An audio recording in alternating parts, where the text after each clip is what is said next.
സോളോയായിട്ട് വന്നാലും അല്ലാതെ നിങ്ങൾ ഗ്രൂപ്പായിട്ട് യുവാക്കളൊക്കെ വന്നു കഴിഞ്ഞാൽ ഒരു അഡ്ജസ്റ്റ്മെൻറ്റിൽ ഇവിടെ കിടന്ന് ഉറങ്ങിയിട്ട് രാവിലെ കുരിശുമല കയറാൻ പറ്റും. ഏഴാമത്തെ കുരിശ് വരെ കേരളത്തിലും 8 മുതൽ മുകളിലോട്ടുള്ള 14 വരെയുള്ള കുരിശുകൾ.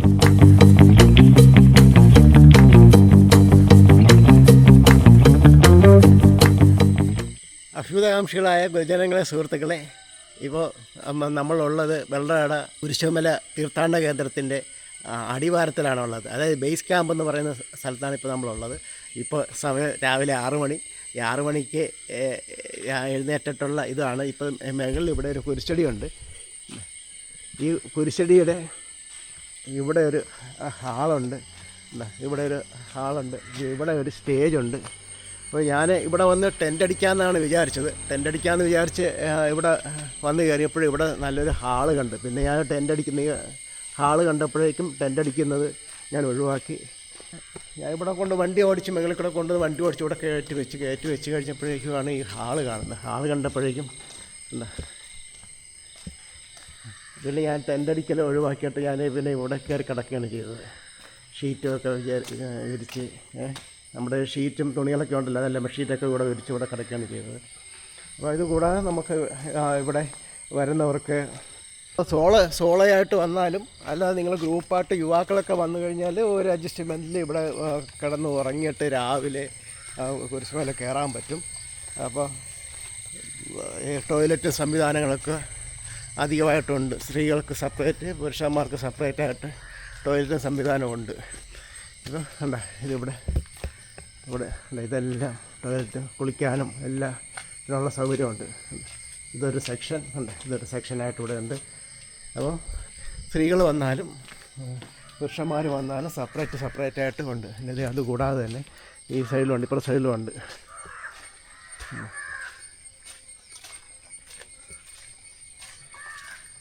ഇതുണ്ട്. ഇതും ഇതിൻ്റെ തന്നെ മറ സൈഡാണ്.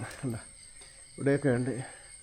അപ്പോൾ സ്ത്രീകൾ വന്നാൽ അവർക്കുള്ള സൗകര്യങ്ങളുമുണ്ട്, പുരുഷന്മാർ വന്നാൽ അവർക്കുള്ള സൗകര്യമുണ്ട്. നിങ്ങൾ സോളോയായിട്ട് വന്നാലും ഇവിടെ അങ്ങനെ പേടിക്കാനുള്ള പ്രശ്നങ്ങളൊന്നുമില്ല. ഞാനിപ്പോൾ ഇന്നലെ വൈകുന്നേരമാണ് വന്നത്. വൈകുന്നേരം വന്ന് വളരെ ടയേർഡായിരുന്നു. ടെൻ്റ് അടിച്ച് കിടക്കാമെന്ന് വിചാരിച്ചപ്പോഴാണ് ഇവിടെ നാട്ടുകാരൊക്കെ പറഞ്ഞാൽ എൻ്റെ ഒന്നും ആവശ്യമില്ല, ടെൻ്റ് അടിക്കാതെ നിങ്ങൾക്ക് ഈ ഹാളിലേക്ക് കിടക്കും. ഓപ്പൺ ഹാളാണ്, ചുറ്റും ബന്ധോസൊന്നുമല്ല, ഇവിടെ മറ്റ് ശല്യങ്ങളൊന്നുമില്ല എന്നാണ് അറിയാൻ സാധിച്ചത്. അപ്പോൾ നിങ്ങളങ്ങനെ യുവാക്കളായിട്ടുള്ളവരൊക്കെ വന്നാണ്, ഗ്രൂപ്പായിട്ട് വന്നാലും ഇപ്പോൾ വൈകുന്നേരങ്ങളിലാണ് വന്നാൽ ഈ ഓപ്പൺ ഹാളിലൊക്കെ കിടന്നിട്ട് രാവിലെ മലകയറ്റം ചെയ്യുന്നതായിരിക്കും നല്ലത്. പിന്നെ ഇതിപ്പോൾ സീസൺ ടൈമല്ല, ദുഃഖവെള്ളിയും ഈസ്റ്ററും ആ ഒരു ഈസ്റ്ററിൻ്റെയും ദുഃഖവെള്ളിയാഴ്ചയൊക്കെ അതിൻ്റെയൊക്കെ ഇടയ്ക്കാണ് ഇവിടുത്തെ തീർത്ഥാടന സമയം എന്ന് പറയുന്നത്. അതാണ് മെയിനായിട്ടുള്ള തീർത്ഥാടന സമയം. അല്ലാത്ത സമയങ്ങളിൽ വരുന്നവരുടെ കാര്യങ്ങൾ പറയുന്നത്, തീർത്ഥാടന സമയങ്ങളിൽ മല കയറാനൊക്കെ ധാരാളം പേരുണ്ടാകും.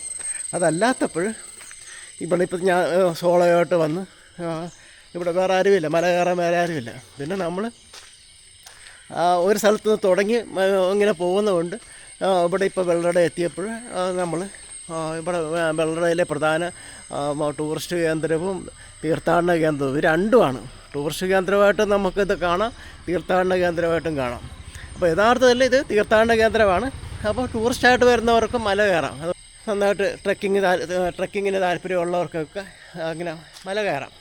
അപ്പോൾ ഇപ്പോൾ ഇതിൻ്റെ മുകളിൽ, ഈ കുരിശയുടെ മുകളിൽ നിന്ന് താഴത്തെ അടിവാരത്തിലെ ഇതുണ്ട്. എതിരെ കാണുന്നതും ക്രിസ്തുദേവൻ്റെ ഒരു കുരിശടിയാണ്. അവിടെ ഉള്ള എൻ്റെ കുരിശടി കാണാൻ എതിരെ കാണുന്നതും. അപ്പോൾ സമയം ഇപ്പം ഞാൻ എഴുന്നേറ്റേ ഉള്ള 6 മണിയായി. 6 മണിയായപ്പോഴാണ് എഴുന്നേറ്റത്. ഇത് അതിൻ്റെ ഒരു സ്റ്റേജ് ആണ്. ഇവിടെ തീർത്ഥാടന സമയങ്ങളിൽ ഇവിടെ കലാപരിപാടികളൊക്കെ നടത്താനുള്ള സ്റ്റേജാണ്. അങ്ങോട്ടൊക്കെ നോക്കിക്കഴിഞ്ഞാൽ ഇപ്പോൾ കോട കാണാം. മഴക്കാലം കൂടിയാണ്. ഈ മഴ തീർന്ന ഉടനെ തന്നെ കോട ഇറങ്ങിയിരിക്കുന്നത് കാണാം. നല്ല കോടയാണ്.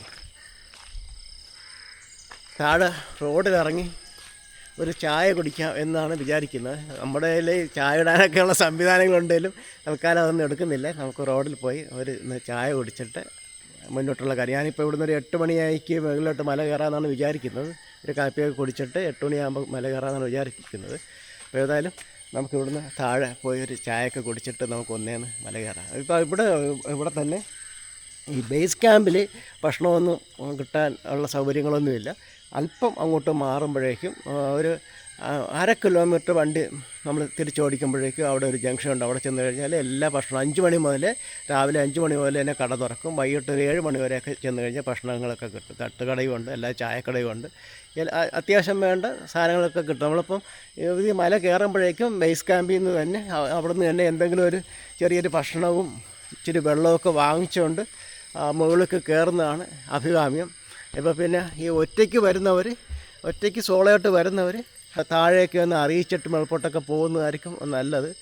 അപ്പോൾ ഞാനിപ്പോൾ അങ്ങനെയാണ് താഴെ ഇവിടെ 1-2 പേരോടൊക്കെ പറയുകയും ഇപ്പോൾ അച്ഛനെ പോയി കാണുകയൊക്കെ ചെയ്തിട്ടാണ് മുകളിലേക്ക് കയറാൻ ഉദ്ദേശിക്കുന്നത്. അപ്പോൾ ഇവിടുത്തെ റെക്ടർ അച്ഛനുണ്ട്, ആ അച്ഛനെ പോയി കണ്ട് അച്ഛനോടും കൂടെ സംസാരിച്ചിട്ടാണ് നമ്മളിപ്പോൾ മുകളിലേക്ക് കയറാൻ പോകുന്നത്. അപ്പം നമുക്കിവിടെ ഏതായാലും നമുക്കിവിടുന്ന് നമുക്കിനി അങ്ങോട്ട് പോകാം.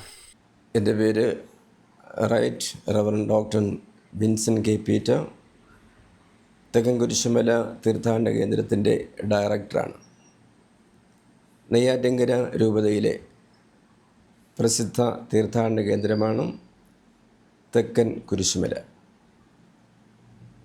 തമിഴ്നാട്, കേരള ഗവൺമെൻറ്റുകളുടെ അതിർത്തികൾ പങ്കിടുന്ന ഒരു പ്രദേശമാണ് തെക്കൻ കുരിശുമല. കടാലമൂട് പഞ്ചായത്തിൽ നിന്ന് വരുന്ന പത്തുകാണി കൊണ്ടകെട്ടി മലയും വെള്ളറട പഞ്ചായത്ത് ഉൾപ്പെടുന്ന കൂതാളി വെള്ളറട ആ പ്രദേശവും ഉൾപ്പെടുത്തിയാണ് ഈ കുരിശുമല തീർത്ഥാടന കേന്ദ്രം നിലനിൽക്കുക. 7ാമത്തെ കുരിശ് വരെ കേരളത്തിലും 8 മുതൽ മുകളിലോട്ടുള്ള 14 വരെയുള്ള കുരിശുകൾ തമിഴ്നാട്ടിലുമാണ് നിലകൊള്ളുക. 1957 മാർച്ച് മാസം 27-ാം തീയതി ഉച്ചയ്ക്ക് 12 മണിക്ക് ഉണ്ടങ്കോട് സെൻറ്റ് ജോസഫ് ഇടവക വികാരിയായിരുന്ന ഫാദർ ജോൺ ബാപ്റ്റിസ്റ്റ് OCD ആണ് നെറുകയിൽ കുരിശ് സ്ഥാപിച്ചത്. കുരിശ് സ്ഥാപിക്കുന്നതിലേക്ക് വേണ്ടുന്ന ഒരു പശ്ചാത്തലം എന്ന് പറയുന്നത് പ്രദേശത്തിലെ സാംക്രമിക രോഗങ്ങളിൽ നിന്ന് വിമുക്തി നേടുന്നതിലേക്ക് വേണ്ടി ഒരു കുടുംബം കുരിശിൻ്റെ അടുത്തുള്ള ഒരു ഗുഹയിൽ താമസിക്കുകയും ജോർജും കുടുംബവുമാണ്. അവർക്ക് അവിടെ ജീവിതക്ലേശങ്ങളും സാംക്രമിക രോഗങ്ങളുമൊക്കെ ഉണ്ടായപ്പോൾ അതിൽ നിന്ന് രക്ഷ നേടുന്നതിലേക്ക് വേണ്ടി ഒരു മലയുടെ മുകളിൽ ഒരു സ്ഥലത്ത് ഒരു പാറപ്പുറത്ത് അവരൊരു കുരിശ് നാട്ടി പ്രാർത്ഥിച്ചു.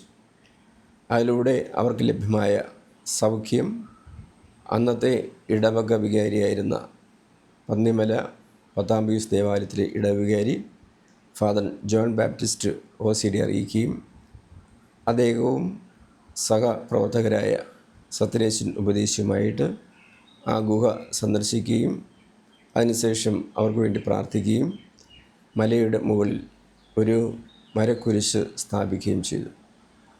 1975-ലാണ് ഇപ്പോൾ കാണുന്ന 24 അടി ഉയരമുള്ള കോൺക്രീറ്റ് കുരിശ് ഫാദർ ഫ്രാൻസിസ് നീറ്റാണി സ്ഥാപിച്ചത്. കുരിശുമലയിലേക്ക് കയറിപ്പോകുന്നിടത്ത് 14 കുരിശുകളുണ്ട്. തീർത്ഥാടകർ അവിടെ വരുന്നത് ഈ 14 കുരിശിൻ്റെ ഇടങ്ങളിലും സന്ദർശിച്ച് പ്രാർത്ഥിച്ചുകൊണ്ടാണ്. സാധാരണ കുരിശുമല തീർത്ഥാടനം നടക്കുന്നത് എല്ലാ വർഷവും ഓശാന ഞായറാഴ്ചയ്ക്ക് മുമ്പുള്ള ഞായറാഴ്ച തീരത്തക്ക രീതിയിൽ ഒരാഴ്ചയും പിന്നെ പെസഹവേഴം ദുഃഖവെള്ളി ഈ ദിവസങ്ങളിലാണ് അവിടെ തീർത്ഥാടനം നടക്കുന്നത്. കേരള, തമിഴ്നാട് സംസ്ഥാനങ്ങളിൽ നിന്നും മറ്റ് ഇതര സംസ്ഥാനങ്ങളിൽ നിന്നും വിദേശത്തു നിന്നും ലക്ഷോപലക്ഷം ആൾക്കാരാണ് കുരിശുമല സന്ദർശിക്കുന്നതിലേക്ക് വരുന്നത്. പ്രത്യേകിച്ച് നോമ്പ് കാലം 40 ദിവസത്തെ നോമ്പ് അനുഷ്ഠിച്ച് ഈസ്റ്ററിനോടനുബന്ധിച്ച് ആൾക്കാർ മല കയറുന്നുണ്ട്. തീർത്ഥാടനം നടക്കുന്ന ദിവസങ്ങളിൽ രാവും പകലും അവിടെ മല കയറേണ്ട അവസരമുണ്ടാകും. മറ്റ് ദിവസങ്ങളിൽ രാവിലെ 5 മുതൽ വൈകുന്നേരം 5 മണി വരെ മല കയറി പ്രാർത്ഥിക്കുന്നതിലേക്ക് വേണ്ടുന്ന അവസരം ഉണ്ടായിരിക്കുന്നതാണ്. ഈ തീർത്ഥാടന കേന്ദ്രം പ്രകൃതി രമണീയമാണ്. സഖ്യ പർവ്വത നിരയിലാണ് ഇത് സ്ഥാപിതമായിരിക്കുന്നത്. അവിടെ വന്ന് നോക്കുന്ന സമയത്ത് വളരെ മനോഹരമായുള്ള സീനറി കാണാൻ വേണ്ടി സാധിക്കും. വലത് ഭാഗത്തായിട്ട് Mount Carmel eco pilgrim tourism centre രൂപപ്പെടുത്തിയിട്ടുണ്ട്. അവിടെയും ധാരാളം ആൾക്കാർ വരികയും വളരെ പ്രകൃതി രമണീയമായിട്ടുള്ള കാഴ്ചകൾ കണ്ട് മടങ്ങുകയും ചെയ്യുക സ്വാഭാവികമാണ്. അത് മിനി ഊട്ടി എന്നാണ് അറിയപ്പെടുന്നത്, അല്ലെങ്കിൽ ദ ഹെവൻ ഓഫ് ട്രിവാൻഡ്രം, ട്രിവാൻഡ്രത്തിൻ്റെ സ്വർഗം എന്നും അറിയപ്പെടുന്നുണ്ട് ഈ പ്രദേശം. ഈ പ്രദേശത്തിലേക്ക് നിങ്ങളെല്ലാവരെയും ഞാൻ ഹൃദ്യമായി സ്വാഗതം ചെയ്യുന്നു.